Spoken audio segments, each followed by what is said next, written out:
गूंजती हंसी, एक विकृत मुस्कान।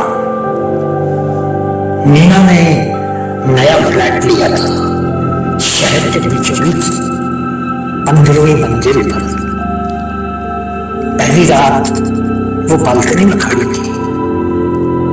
नीचे शहर की रोशनी जगमगा रही थी।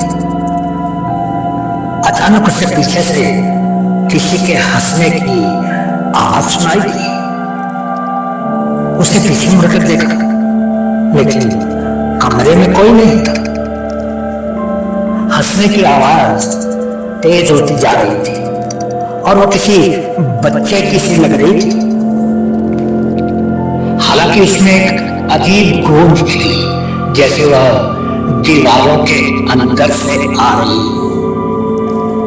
मीना ने दरवाजा बंद कर दिया, लेकिन आवाज बंद नहीं हुई।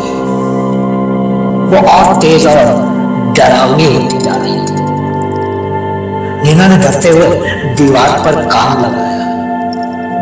अचानक दीवार के अंदर से खरोंचने की आवाज आई, जैसे कोई नाखूनों से खोज रहा हो।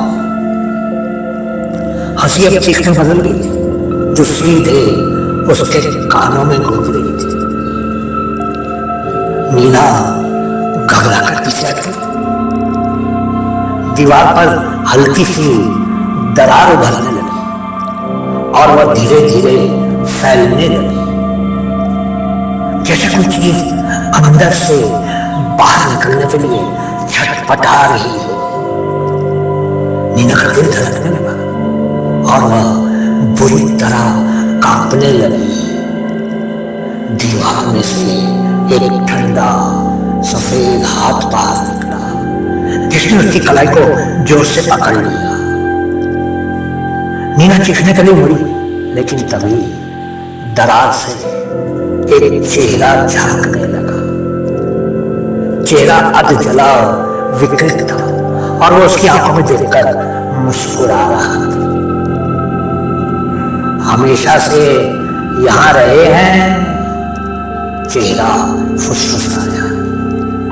उसके पीछे की दीवारों पर कई छोटे छोटे हाथ दिखाई देने लगे, जैसे वे सभी बाहर आने के लिए बेताब हो। मीना ने महसूस किया कि पूरा कमरा धीरे धीरे सिकुड़ रहा और दीवारें करीब आ रही थी। दीवारों के अंदर से कई आवाजें गूंजने लगी, हंसी, चीखें और कानों में बुदबुदाती फुसफुसाहटें। मीना की सांसें थमने लगी और उसका शरीर जड़ हो गया। एक आखिरी कोशिश में उसने दरवाजे की ओर दौड़ना चाहा, लेकिन दरवाजा गायब था।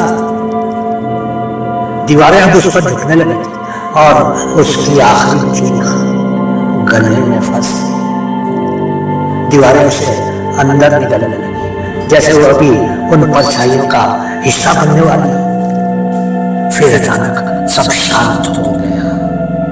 अगले दिन जब मकान मालिक ने दरवाजा खोला, तो वह कमरे में मीना का कोई नामो निशान नहीं देख पाया, सिवाय दीवार पर बने एक नए ताजा निशान के, जो बिल्कुल इंसानी हाथ के आकार का था। मकान मालिक ने कमरे में चारों ओर नजर घुमाई और उसकी आंखों में एक अजीब चमक थी। वो मीना के छोड़े हुए सामान की ओर बढ़ा। धीरे धीरे उसके चेहरे पर एक विकृत मुस्कान फैल गई। एक और वो बुदबुदाया।